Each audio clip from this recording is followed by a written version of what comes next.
IAS exam சிலபஸில் நிறைய ஸ்டூடெண்ட்ஸ்க்கு படிக்க கஷ்டமாக இருக்கக்கூடிய ஒரு சப்ஜெக்ட் ஹிஸ்ட்ரி. மற்ற சப்ஜெக்ட்ஸை கம்பேர் பண்ணும்போது ஹிஸ்ட்ரி சிலபஸ் கொஞ்சம் வேஸ்ட்டாக இருக்கும். அது இல்லாமல் நிறைய ஃபேக்ட்ஸ் டேட்டா இதெல்லாம் மனப்பாடம் பண்ணுற மாதிரியும் இருக்கும். 6th ஸ்டாண்டர்ட் புக்ஸில் ஆரம்பித்து அப்படியே படிக்க முதல்ல கொஞ்சம் ஈஸியாக இருக்கும். ஆனால் ஹையர் செகண்டரி புக்ஸ்க்கெல்லாம் போயிட்டிங்கன்னா அந்த புக்ஸும் பல்காக இருக்கும். நீங்கள் நிறையா படிக்கிற மாதிரி இருக்கும். நிறைய ஸ்டூடெண்ட்ஸ் என்ன பண்ணுவாங்கன்னா ஹிஸ்ட்ரியை ரேண்டமாக அவங்க மெமரைஸ் பண்ணுவாங்க. நிறைய ஃபேக்ட்ஸ் இதெல்லாம் மனப்பாடம் பண்ணிகிட்டே போவாங்க. அது பார்த்திங்கன்னா அதுக்கப்புறம் மைண்டில் நிற்காது. இது பெரிய மென்டல் ஸ்ட்ரெஸ்ஸை உருவாக்கும். இதனாலேயே நிறைய ஸ்டூடெண்ட்ஸ் ஹிஸ்ட்ரி சப்ஜெக்டை வெறுப்பாங்க.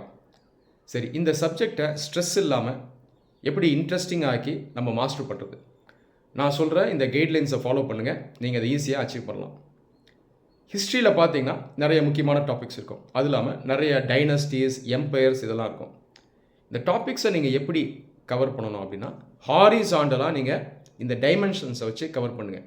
Social, cultural, economic, political, administration, military இப்படி பிரிச்சுக்கணும். உதாரணத்துக்கு அக்பரை பற்றி படிக்கிறீங்க அப்படின்னா அந்த டிஃப்ரெண்ட் டைமென்ஷன்ஸில் படிக்கணும். அக்பர் பீரியடில் சொசைட்டி எப்படி இருந்தது, செக்யூலராக, நான் செக்யூலராக, கல்ச்சருக்குள்ளே என்னெல்லாம் இருந்தது, அவர் ஒரு புதுசாக ரிலீஜனை கொண்டு வந்தார், இந்த மாதிரி படிக்கணும்.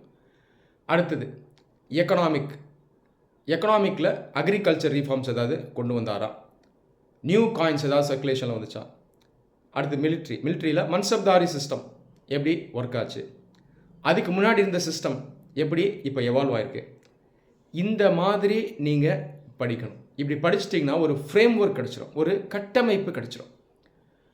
இப்படி படிக்கிறது மூலமாக நம்ம 2 டைனஸ்டிஸை கம்பேர் பண்ண முடியும், 2 எம்பையர்ஸை கம்பேர் பண்ண முடியும், வெவ்வேறு டைம் லைன்ஸையும் கம்பேர் பண்ண முடியும்.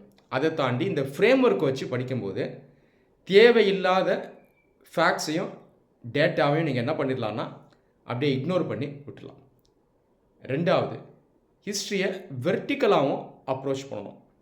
வெர்டிக்கல் அப்படின்னு நான் சொல்கிறது ஏன்ஷியன்ட் இந்தியாவில் ஆரம்பித்த மாடர்ன் இந்தியா வரைக்கும் டிஃப்ரெண்ட் டைம் லைன்ஸை தெளிவாக நீங்கள் தெரிஞ்சு வச்சுக்கணும். ஏன்ஷியன்ட், மிடிவல், மாடர்ன் ஒரு பார்ட்டுக்குள்ளேயும் அந்த குரானாலஜி உங்களுக்கு தெளிவாக தெரியணும். இப்போ ஏன்ஷியன்ட் இந்தியா எதில் ஆரம்பிக்கும்? இண்டஸ் வேலி சிவிலைசேஷன், அதுக்கப்புறம் வேதிக் பீரியட், அதுக்கப்புறம் ஏஜ் ஆஃப் த புத்தா, அதுக்கப்புறம் மகாஜனபதாஸ், நந்தாஸ், அசோகன் டைனஸ்டி, குப்தா டைனஸ்டி, ஹர்ஷா, அப்படி போயிட்டே இருக்கும் இல்லையா. இந்த மாதிரி குரானலைசைஸ் பண்ணி வச்சுக்கணும். நீங்கள் குரானாலஜி கரெக்டாக தெரிஞ்சு வச்சுக்கிட்டீங்க அப்படின்னா இதுலேயும் ஒரு ஃப்ரேம் ஒர்க் கிடச்சிரும். அப்போ வெர்டிக்கல் ஃப்ரேம் ஒர்க் இருக்கும், ஹாரிசாண்டல் ஃப்ரேம் ஒர்க் இருக்கும். ஈஸியாக கிராஸ் கம்பேர் பண்ணி படிக்கலாம், அனலைஸ் பண்ணலாம். ப்ரிலிம்ஸ் ஆகட்டும், மெயின்ஸ் ஆகட்டும், கேள்வி எப்படி கேட்டாலும் முடிஞ்ச வரைக்கும் உங்களால் சக்ஸஸ்ஃபுல்லாக ஆன்சர் பண்ண முடியும். நன்றி.